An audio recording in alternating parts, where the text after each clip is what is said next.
Hi hello, আপনাকে স্বাগতম আমাকে দেখতে এবং শুনতে ভিডিওটিতে ক্লিক করার জন্য। কথা বলবো যে বিষয় নিয়ে, ভিডিও টাইটেল থাম্বনেল দেখে বুঝতে পারছেন কি নিয়ে কথা বলবো। দীপ্তি। হ্যাঁ, দীপ্তি ছাত্রদলের সভাপতি রাকিব ভাই। Okay fine. তাদেরকে নিয়ে কথা বলার আগে আমি দীপ্তিকে আসলে কোত্থেকে তার উৎপত্তি, কিভাবে সে আসছে এটা সবাই জানেন। তারপর আমি তাকে নিয়ে আরেকটু কথা বলি। Okay fine. এই দীপ্তি চৌধুরী কিংবা দীপ্তি আহ, বিচারপতি মানিকের একটা টক শো বা একটা অনুষ্ঠানে, চ্যানেল আই এর মেবি, তাই না? ওইখান থেকে তার উৎপত্তি, ওইখান থেকে সে ভাইরাল, ওইখান থেকে তাকে আমরা চিনি, বা আমার সাথে সাথে আপনারাও চিনেন, সবাই চিনে, তার পরিচিতিটা ওইখান থেকে শুরু হয়েছে। সো আমি হাটবার কথা বলবো। সো এই দীপ্তি এখন উপস্থাপিকা, খুব ভালো নামডাক হয়েছে তার।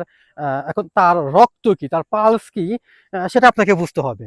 আহ, যদি ওই দিন মানিক সাহেব, বিচারপতি মানিক সাহেব উগ্র না হতেন, যদি ওই দিন বিচারপতি মানিক সাহেব তার মেজাজ না বিগড়াইতেন, যদি ওই দিন উনি শান্ত থাকতেন, আজকে এই দীপ্তিকে আমরা দেখতে পাইতাম না, এই দীপ্তিকে আমরা চিনতাম না।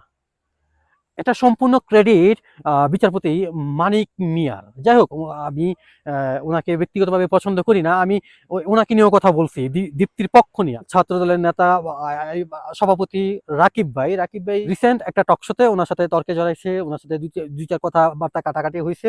আসলে এই দীপ্তি আসলে কোন জায়গার প্রোডাক্ট, আমি কিছু ছবি দিচ্ছি, ছবি দেখলে বুঝতে পারবেন এই দীপ্তি আসলে প্রোডাক্টটা কি। রিসেন্ট পাকিস্তান থেকে একজন সিঙ্গার আনা হয়েছে, একটা আইপিএল এর একটা অনুষ্ঠানে উনি প্রায় 4 কোটি টাকা নিয়ে গান গাইছে, গান নাকি গজল, যাই হোক, যাই কিছু হোক।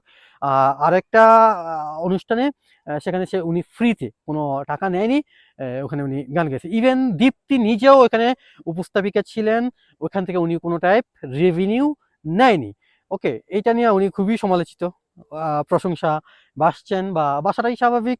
ওকে, ওই অনুষ্ঠানে একটা জিনিস খেয়াল করছেন কিনা জানি না, যারা ওই অনুষ্ঠানে ছিলেন বা যারা ওই অনুষ্ঠানে আগে পরে ছিলেন আর কি, তাদেরকে আমি বলতেছি বা দেখছেন, যখন সার্জি শাসনাত্রা এই জুলাই আন্দোলনের সবাইকে নিয়ে মঞ্চে উঠলো, এবং কি শেখ হাসিনার কবর দিবে, বা শেখ হাসিনাকে নিয়ে একটা স্লোগান দিল, সেই সময়টাতে দীপ্তি, এই দীপ্তি স্টেজ ছেড়ে পালাই গেছে, নেমে গেছে। বাট সাথে তার আরেকজন উপস্থাপিকা ছিল, সে কিন্তু ওই ছাত্রদের সাথে তাল মিলিয়ে লিপসিং করছে, মানে বলছে, স্লোগান দিছে, হ্যাঁ হাসিনার বিচার চায়, স্বৈরাচারী হাসিনা দেশ ছেড়ে পালাইছে, এই দেশের মাটিতে তার বিচার হবে, ফাঁসি হবে। যাই হোক, স্লোগানটা যেরকমই হোক হাসিনার বিপক্ষে, কিন্তু ওই সময়টাতে এই দীপ্তি স্টেজ ছেড়া নিচে নেমে গেছে।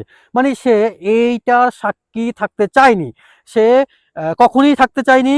কোনো এক সময় যাতে সে এই টাইপ ঝামেলায় না পড়ে, নিজেকে সেফ রাখার জন্য হোক, বা তার বিতর্কতভাবে সে আওয়ামী লীগের রাজনীতি সে ক্যারি করেও, এটা তার ব্যক্তিগত জীবন, সে করতে পারে, বাট সে ছিল না। কথায় কথায় এই দীপ্তি চৌধুরী বলে যে সে একজন মুক্তিযোদ্ধা পরিবারের মেয়ে। আসলে তার বাবা কোন সেক্টরের মুক্তিযোদ্ধা, তাকে একটা টক শোতে জিজ্ঞেস করা হয়েছিল, সে খুব সুন্দরভাবে, নিখুঁতভাবে এই প্রশ্নটা এড়াই গেছে। সে বলতে পারেনি তার বাবা কিনা তার দাদা কে, কত নম্বর সেক্টরে যুদ্ধ করছে, কিভাবে মুক্তিযোদ্ধার ফ্যামিলির সন্তান সে, সে এইটা বলতে পারে। এটা নিয়েও খুব মাঝখান দিয়ে, এটা নিয়েও খুব ট্রল হয়েছে, কথাবার্তা হয়েছে ফেসবুকে।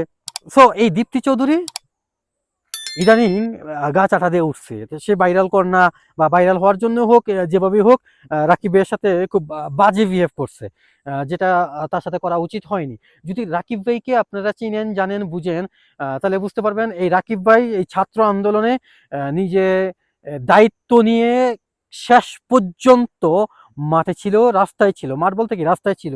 ইভেন তার একটা বক্তব্য ভাইরাল হয়েছে, তার একটা ছবি পর্যন্ত ভাইরাল হয়েছে, সে যাত্রাবাড়ির দিকে নাকি, যাই হোক আমি জায়গাটা ঠিক মতো বলতে পারতেছি না, ওইখানে কোন একটা জায়গায় আন্দোলনরত ছাত্রদের বাঁচাতে যায় আগুনে তার হাত ফিরে গেছে, এটা পর্যন্ত ভাইরাল হয়েছে। সেই রাকিব ভাই। তো একটা নেতা প্রকাশ্যে প্রকাশ্যে থেকে 16টা বছর কিংবা 17 বছর বা 15 বছর এই যে এগুলো ফেস করছে, শেখ হাসিনার যে অত্যাচার, এত কিছু সহ্য করে ঠিক নিজেকে ঠিক এই পর্যন্ত জানান দিয়ে আসতেছে, এরকম একটা মানুষের সাথে তার খারাপ ব্যবহারটা আসলে কতটা শোভনীয় ছিল, ব্যাপারটা কতটা ঠিক হয়েছে।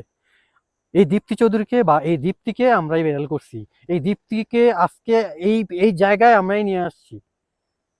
সিম্পেথি,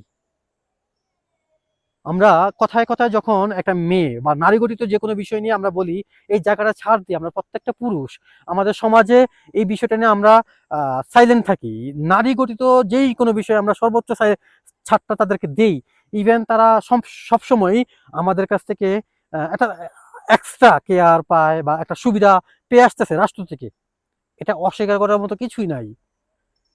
কিন্তু তারা সেটার সুযোগ নিয়ে তারা যেখানে সেখানে যে কাউকেই হেয় প্রতিপন্ন করা কিংবা ছোট করে দেখা, ছোট করে বলা, এই ব্যাপারগুলো আসলে কতটা শোভনীয় ব্যাপার, তাই না? ক্ষমতা চিরস্থায়ী না।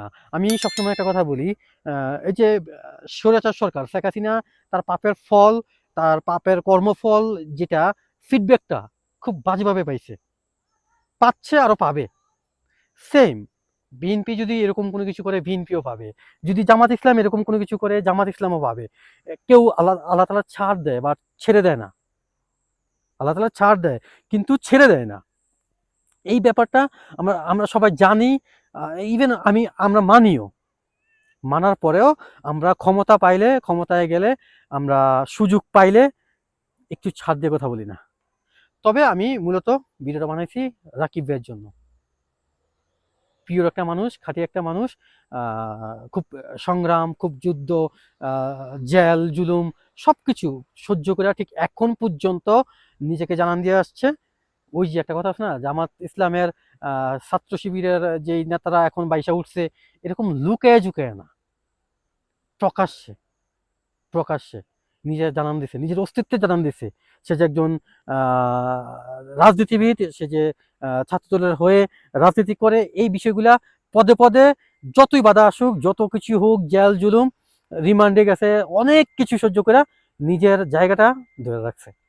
আর সেই মানুষগুলাকে যখন আপনারা উপস্থাপিকা এই যে টকশোতে নিয়ে অপমান করেন, তাদেরকে নিয়ে কথা বলেন, তাদেরকে যেমন তেমন প্রশ্ন কইরা ছোট করেন, এগুলো আসলে কতটুকু যায়?